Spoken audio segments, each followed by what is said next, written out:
Welcome to dial news special debate.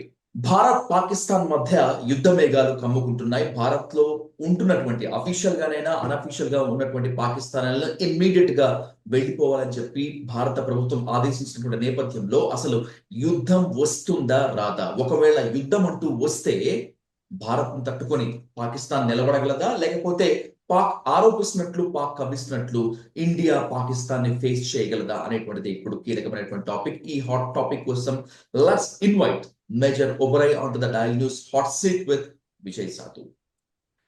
Good evening major Oberoi. నమస్తే sir.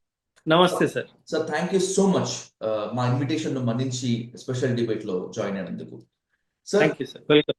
Telugu states మొత్తానికి తెలుసు major Oberoi అంటే మీరు ఏంటి అని. You are the academic adviser of Ekam IAS academy and by the same way you serve many years for the Indian army.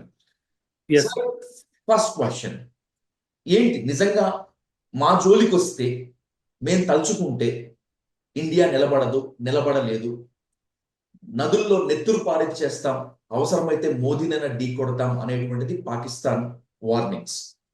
Sir ఏంటి పాకిస్తాన్ కి అంత సీన్ మేజర్ ఒబెరాయ్? లేదండి.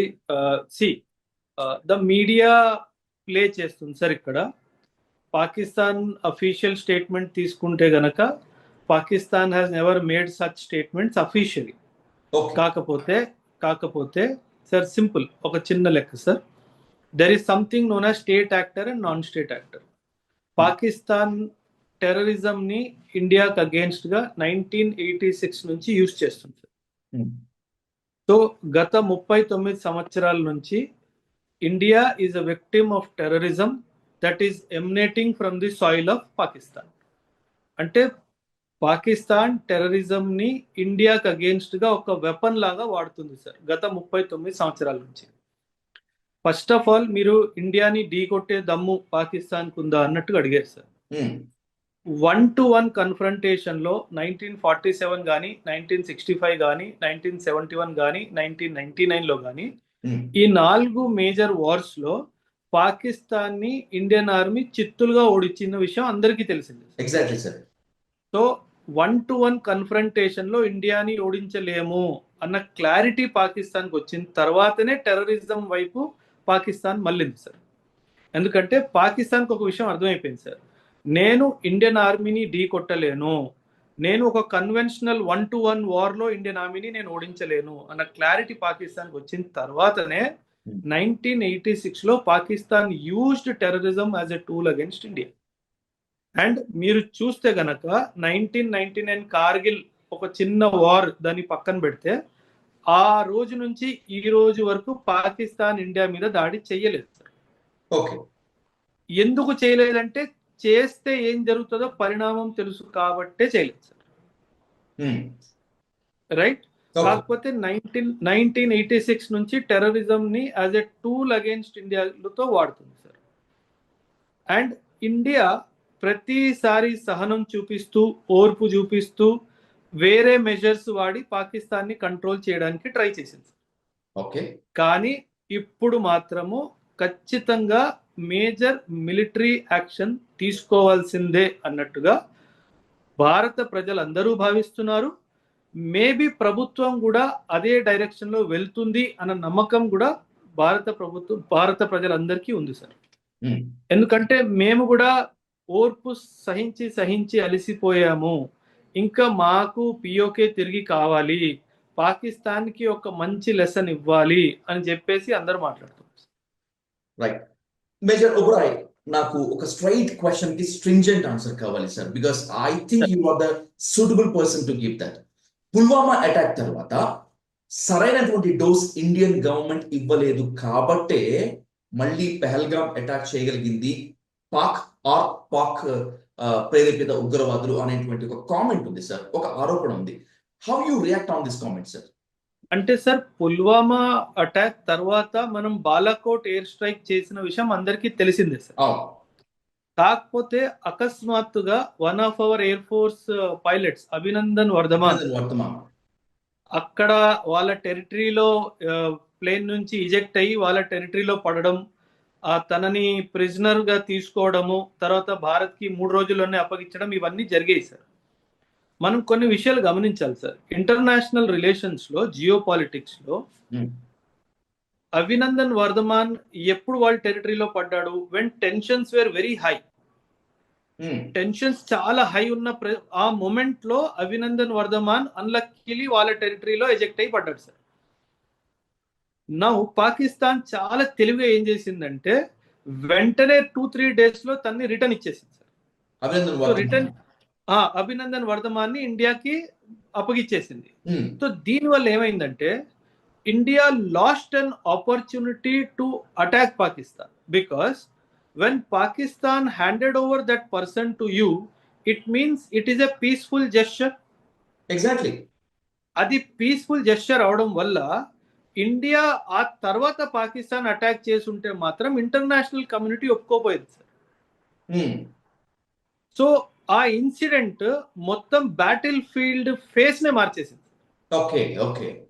ఇది మనం గమనించాల్సిన విషయం. సో బాలాకోట్ ఎయిర్ స్ట్రైక్ తర్వాత కూడా ఇండియా పాకిస్తాన్ చిన్న యుద్ధం పెద్ద యుద్ధం ఎందుకు జరగలేదు అంటే ఈ ఇన్సిడెంట్ వల్ల మొత్తం బ్యాటిల్ ఫీల్డ్ యూటర్న్ అయిపోయింది. సో బికాస్ ఆ బ్యాక్గ్రౌండ్ లో ఒకవేళ ఇండియా పాకిస్తాన్ ని అటాక్ చేస్తే గనక మనకి ఇంటర్నేషనల్ కమ్యూనిటీ సపోర్ట్ చేసేది కాదు సార్. కానీ ఇప్పుడు డెఫినెట్ గా మన దగ్గర చాలా పెద్ద రీజన్ ఉంది సార్. ఇంటర్నేషనల్ కమ్యూనిటీ వాళ్ళ కాన్ఫిడెన్స్ ని కమాండ్ చేసే మనకు టైం ఉంది. ఎందుకంటే మీరు 1971 ఒకవేళ మీకు లిబరేషన్ ఆఫ్ బంగ్లాదేశ్ గుర్తుంటే గనక అప్పుడు ఇందిరాగాంధీ గారు ఇదే పని చేశారు సార్. ఇందిరాగాంధీ గారు ఏం చేశారు? 1.5 year ఇంటర్నేషనల్లీ క్యాంపెయిన్ రన్ చేశారు. ఏమని? ఇండియా మైగ్రేషన్ ప్రాబ్లమ్ని ఫేస్ చేస్తుంది, ఈస్ట్ పాకిస్తాన్ లో హిందూస్ మీద అటాక్ జరుగుతున్నాయి, వాళ్ళందరూ ఇండియాకు వస్తున్నారు, నాకు ఇబ్బంది అవుతుంది అని కనీసం 9 to 14 months క్యాంపెయిన్ నడిపారు సార్ ఇంటర్నేషనల్. సో మనం ఇండియా పాకిస్తాన్ కి మనం ఆపరేషన్ ఏదైతే లాంచ్ చేసామో 1971 లో, అది లాంచ్ చేసినప్పుడు మొత్తం వరల్డ్ మనకు సపోర్ట్ చేసింది సార్. ఇంక్లూడింగ్ అమెరికా కూడా మనల్ని సపోర్ట్ చేసింది sir. So that is when because we got the international community support. అదే విధంగా భారత్ ఈసారి కూడా చాలా డెడికేటెడ్ టార్గెటెడ్ క్యాంపెయినింగ్ చెయ్యాలి. నాకు నా టెరిటరీ నా మనుషుల్ని కాపాడుకునే హక్కు ఉంది. పిఓకే ప్రాబ్లం చాలా పెద్దగా పెరిగిపోయింది, ఈ టెర్రరిజం కి అంతు లేదు, నేను పిఓకేని ఆక్యుపై చేయాలి, పాకిస్తాన్ ని పిఓకే నుంచి పంపించాలి అన్న ఉద్దేశంతో ఇంటర్నేషనల్ క్యాంపెయిన్ స్టార్ట్ చేసి ఒక ఫుల్ ఫ్లెడ్జ్డ్ గా మంచిగా ప్లాన్ చేసి వెళ్ళాలి సార్. ఆ టైం వచ్చేసింది sir. Because the reoccupation of POK is an unfulfilled dream since the independence. 1947 నుంచి 2025 వరకు భారత్ సహనం చూపిస్తూనే ఉంది. ఇన్ఫాక్ట్ ఏమంటారు, మన భారత ప్రధాని మన్మోహన్ సింగ్ గారు ప్రధాని అయినప్పుడు అప్పుడైతే మన్మోహన్ సింగ్ ఒక ప్రపోజల్ కూడా ఇచ్చారు సార్. ప్రపోజల్ ఏమి ఇచ్చారంటే, ఓకే పిఓకే మీరు తీసుకున్నారు కదా, let us convert the line of control ని ఇంటర్నేషనల్ బౌండరీలో కన్వర్ట్ చేసుకుందామని ఒక అన్అఫీషియల్ ప్రపోజల్ కూడా మూట్ అయింది సార్. కానీ పాకిస్తాన్ ఏముంది, నో నో నో నో, మీ దగ్గర ఉన్న కశ్మీర్ కూడా మాకు ఇచ్చేయాలి. ఓకే. సో మీ దగ్గర ఉన్న కశ్మీర్ కూడా మాకు ఇచ్చేయాలి అన్నప్పుడు then India said the intentions of Pakistan is very clear, it wants entire Kashmir. So ఇది మనం డెఫినెట్ గా దీనికి ఫుల్ స్టాప్ పెట్టాల్సిందే సార్. చాలా కామాలు అయిపోయాయి. ఉరి అటాక్ కామా అయిపోయింది, పుల్వామా అటాక్ కామా అయిపోయింది, 2008 ముంబై అటాక్ కామా అయిపోయింది, పార్లమెంట్ అటాక్ కామా అయిపోయింది, చాలా కామాలు అయిపోయాయి సార్. ఇంకా ఫుల్ స్టాప్ పెట్టే టైం వచ్చేసింది. సో ఇప్పుడు కాకపోతే ఇంక ఇది ఎప్పుడు జరగదు సార్. మేజర్ ఓబెరాయ్, ఇప్పటి వరకు అంటే ఇప్పటిదాకా మనం మాట్లాడుకున్నాం geopolitics are different and parliamentary politics are different. Geopolitics కి పార్లమెంటరీ పాలిటిక్స్ కి మధ్యలో I want place a question. I don't want to name any party or any government, కానీ కొన్ని పార్టీస్ కొన్ని గవర్నమెంట్ యొక్క లేకపోతే ఇండియా అతి మంచితనం వల్లనే పాకిస్తాన్ ఈ విధంగా రెచ్చిపోతుంది అనేటువంటిది ఓపెన్ కామెంట్ చేస్తుంది. మీరు ఒప్పుకుంటారా sir? Sir Pakistan is a semi rogue state sir. It is a semi failed state sir. India is a responsible state sir. There is an old English proverb sir. Proverb ఏంటంటే, in a street fight the rogue is always at an advantage. Exactly. Right? అదే విధంగా, because we are dealing with a neighbour who is semi rogue state, we cannot become rogue to teach him a lesson. Exactly. Right? So అదే అదే direction లో India సహనం చూపిస్తూ వస్తుంది sir. India Pakistan కి lesson టీచి simple sir. ఇండియాకి 2047 లోపు ఒక డెవలప్డ్ స్టేట్ గా మారాలి, డెవలప్డ్ కంట్రీగా మారాలి అని ఒక ఆశ ఉంది సార్. ఇప్పుడు మనం యుద్ధానికి వెళితే ఆ ఆశ మన నుంచి దూరం వెళ్ళిపోతుంది సార్. ఎందుకంటే war is not good for any countries economy sir. దానివల్ల మనం డెవలప్మెంట్ మీద చేస్తున్న కాన్సన్ట్రేషన్ మారి వార్ వైపు వెళ్ళింది అనుకోండి, మనం చూస్తున్న లక్ష్యాన్ని మిస్ అయిపోతుంది. So that is why government will take all these factors into consideration before deciding a suitable retaliation action. So తను ఎయిర్ ఫోర్స్ యూజ్ చేస్తుందా, ఎల్ఓసి దగ్గర ఉన్న అన్ని టెర్రరిస్ట్ క్యాంప్స్ ని డిస్ట్రాయ్ చేయడానికి, ఆర్మీని యూజ్ చేస్తుందా, జాయింట్ ఆపరేషన్స్ చేస్తుందా, it is the decision of the government. నేనేమంటానంటే, ప్రతి భారత పౌరుడు, ప్రతి పొలిటికల్ పార్టీ మతభేదాలన్నీ పక్కన పెట్టి 100% గవర్నమెంట్ డిసిజన్ లో గవర్నమెంట్ కి సపోర్ట్ ఇవ్వాలి. అప్పుడే మనము మన దేశ ఐకమత్యాన్ని మొత్తం విశ్వానికి, మొత్తం వరల్డ్ కి మనం చూపించగలం. రైట్ సార్, ఒక వాల్యుబుల్ పాయింట్ చెప్పారు మేజర్ ఒబ్రాయన్ మీరు. యుద్ధం జోలికి పోకూడదు, ఎందుకంటే యుద్ధం ఎప్పుడూ కూడా వినాశనాన్ని ఇస్తుంది అని చెప్పి. వార్ వల్ల ఎంత రీపర్కషన్స్ ఉంటాయో, వార్ వల్ల లాస్ అనేటువంటి వాళ్ళ దగ్గరికి వెళ్తే తెలుస్తుంది మనకు. సో మీరు అన్నట్లుగానే మేజర్ ఒబ్రాయన్, ఇండియా పాక్ కి మధ్య వార్ వస్తే ఇరు దేశాలు నష్టపోవటం ఖాయము. ఈ వార్ తప్పితే కన్సెన్సస్ వల్ల ఇండో పాక్ మధ్య శాంతి ఛాన్స్ లేదంటారా? లేదు సార్. ఎందుకంటే మీరు 2-3 విషయాలు అర్థం చేసుకోవాలి సార్. ఇప్పుడు మన ఇండియాలో ప్రధాని గారు ఉన్నారు, గవర్నమెంట్ కంట్రోల్లో ఆర్మీ ఉంది. పాకిస్తాన్ లో రివర్స్ సార్, ఆర్మీ కంట్రోల్లో గవర్నమెంట్ ఉంది. ఎగ్జాక్ట్లీ. అందుకే అక్కడ ఆర్మీ జనరల్ చీఫ్స్ కాస్త ప్రైమ్ మినిస్టర్లు అవుతూ ఉంటారు. ఎగ్జాక్ట్లీ, అదొకటి. రెండోది, ఇండియా ఏమంటదంటే, నేను డెమోక్రటిక్ గా పొలిటికల్ గా మాట్లాడాలి. నేను ఎవరితో మాట్లాడాలి? ప్రైమ్ మినిస్టర్ తో మాట్లాడాలి of Pakistan. Prime minister Pakistan తో మాట్లాడితే డిఫెన్స్ చీఫ్ కి కోపం వస్తుంది. వాడితో ఎందుకు మాట్లాడుతున్నావు, నువ్వు నాతో మాట్లాడు, ఒక టెర్రరిస్ట్ అటాక్ జరుగుతుంది ఇండియాలో. Because there is no true representation of state in Pakistan, dialogue or diplomacy or problem solving through consensus is not possible. Okay sir, okay. If you know the history of Pakistan, whosoever prime minister in the past who tried to solve the Kashmir problem has been removed by the army. Exactly sir, exactly. So Pakistan army ఏమంటుందంటే, there is a dispute of Kashmir between India and Pakistan, and Pakistan army alone can find a solution to this అని వాళ్ళ ప్రజల mind లో, వాళ్ళ government mind లో fix చేసేసింది సార్. Because Pakistan army wants to rule the country and not the Pakistan political party. అలాంటప్పుడు consensus ద్వారా ఎప్పటికీ ఇండియా పాకిస్తాన్ మధ్యలో కశ్మీర్ కి సంబంధించి కన్సెన్సస్ రాదు. అది రాలేదు. ఎందుకంటే అది వస్తే పాకిస్తాన్ సర్వైవల్ ఎండ్ అయిపోయింది sir. Sir, first of all, Pakistan is not a country. Okay, it is an idea, that's all. It is just an idea.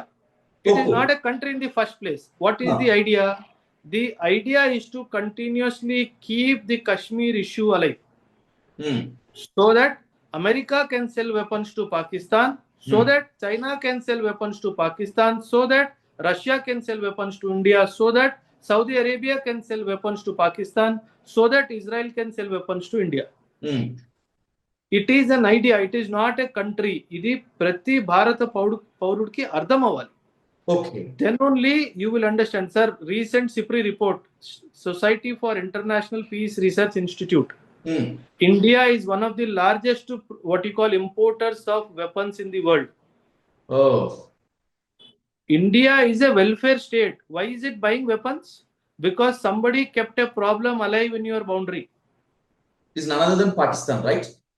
It is none other than Pakistan, none other than America. And China also. And China also కూడా మనకు borders issues Yes, Siachen sir. Simple sir. రేపు India Pakistan మధ్యలో Kashmir issue solve అయిపోయింది అనుకుందాం. Okay sir. ఎవరికి advantage? ఎవరికి లేదు. Pakistan will not buy weapons from America because no need, issue resolved. China cannot sell weapons to Pakistan, no need because issue resolved. Russia cannot sell weapons to India, no need because issue resolved. Israel cannot sell weapons to India, no need, issue resolved. Saudi Arabia cannot send weapons to Pakistan because issue resolved. So ఈ weapons manufacturing lobby ఏదైతే ఉంటుందో ఆ lobby ఈ disputes ని ఎప్పటికీ అంతం కాకుండా చూస్తుంది. ఇది మనం అర్థం చేసుకోవాలి. This needs in depth analysis. Sir, you not only you raised the valuable point, sir, you blasted it. ఒకవేళ గనక ఇదే నిజం అనుకుంటే, for example, it's undoubtedly it's a naked truth. It is naked truth. Sir, ఇప్పుడు ఇదే truth అయినప్పుడు భారత్ పాకిస్తాన్ మధ్య ఎప్పుడు రైవలరీ ఇలాగే ఉంటుందేమో, ఇలాగే ఉంచేస్తారేమో. This is going to be there forever because the day Kashmir issue is resolved, the existence of Pakistan is meaningless. Okay. Because sir, simple question, sir. 2001 America attacked Afghanistan, saying you have given shelter to Osama bin Laden. America attacked Afghanistan in 2001, Operation Enduring Freedom, telling that Osama bin Laden Afghanistan lo unnadu. అవును sir. Correct గా 10 సంవత్సరాల తర్వాత Usama bin Laden Pakistan లో దొరికాడు sir. Exactly. Did America do anything to Pakistan? Not at all. It means you are also a thief, Pakistan is also a thief. మీరు లోకాన్నందరినీ వెదవల్ని చేసి 10 సంవత్సరాలు నువ్వు ఆఫ్ఘనిస్తాన్ లో ఉండి ఆ తర్వాత ఒసామా బిన్ లాదెన్ పాకిస్తాన్ లో దొరికితే నువ్వు పాకిస్తాన్ ఏం చేసావు? ఇంకా వెపన్స్ ఇచ్చావు. So you armed Pakistan against India to fight, provoke చేయమని, ఫైట్ చేయమని. yes you armed Pakistan against Afghanistan. It means because of your policy of your interventionism, America interventionism, you continued the disturbance on Indian territory and Afghanistan territory. ఇది మనం అందరం గమనించాల్సిన విషయం. Why we are not talking? Why sir? Simple sir. అదే Osama bin Laden ఇండియాలో దొరుకుంటే sir, ఇండియాని నాశనం చేసేవారు, ఎమోషనల్ బ్లాక్ మెయిల్ చేసేవారు, ఏం చేయాలో చేసేవారు.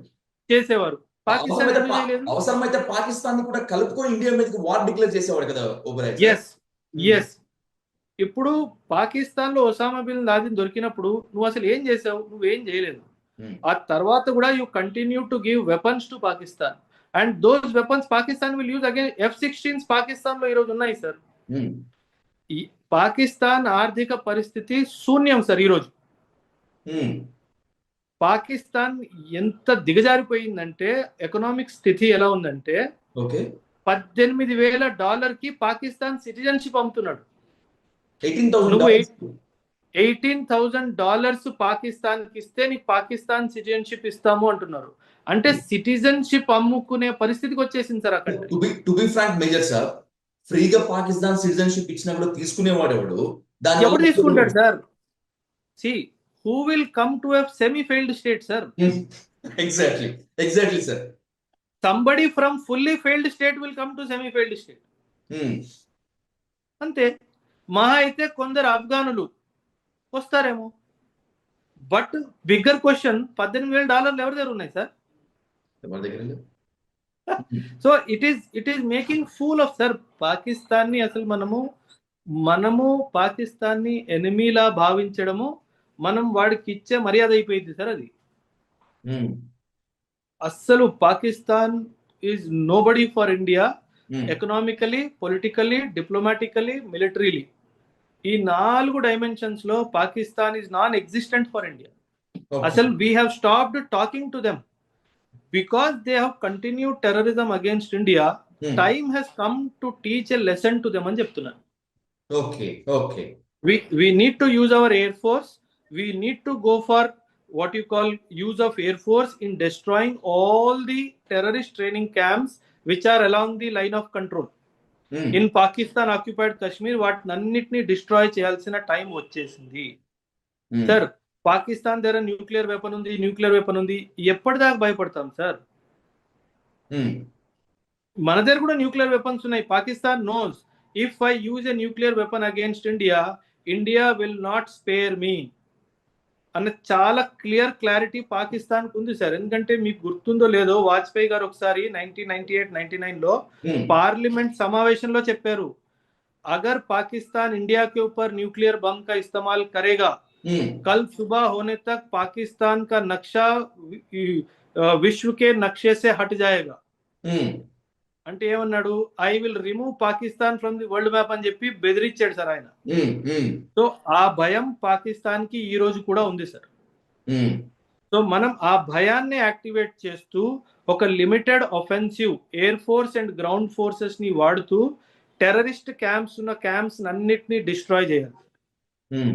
And whenever if Pakistan intervenes, మనల్ని ఆపడానికి పాకిస్తాన్ వస్తే వాళ్ళ స్ట్రాటజిక్ టార్గెట్స్ ని కూడా మనం అటాక్ చేయాల్సిందే, తప్పదు.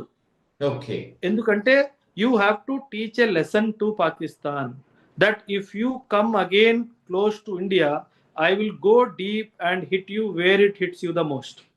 Hmm. అది లెసన్ మాత్రం చెప్పే ఆ టైం వచ్చేసింది. ఇంకో విషయం సార్, ఇండియా పాకిస్తాన్ మధ్యలో సీజ్ ఫైర్ అగ్రిమెంట్ ఉంది. Exactly, sir. ఆ సీజ్ ఫైర్ అగ్రిమెంట్ ని పాకిస్తాన్ ఎప్పుడు రెస్పెక్ట్ చేయలేదు sir. Hmm. Why should we stand with the ceasefire agreement? Declare the ceasefire agreement invalid. Hmm. Go for a full scale war. ఇప్పుడు కాకపోతే మనం ఎప్పుడు sir? అవును sir. Hmm. So you to teach a lesson you have to do go offensive sir. Offence is the best form of defence అని శాస్త్రవేత్తలు చాలా ముందే చెప్పారు. Hmm. Offence is the best form of defence. నువ్వు వాడిని కొడితేనే వాడికి అర్థమవుతుంది కొట్టకూడదు అన్న విషయం. Hmm. అది నేను చెప్తున్నాను. Exactly. Sir, thank you so much for joining in the debate, Major Oberoi. Thank you. The time is very valuable to you. Yes. కొంచెం బిజీ ఉన్నాను సార్. తప్పకుండా. డెఫినెట్ గా will catch up some days. Sure, sir. Thank you so much, Major sir. Thank you so much. Thank you. Thank you.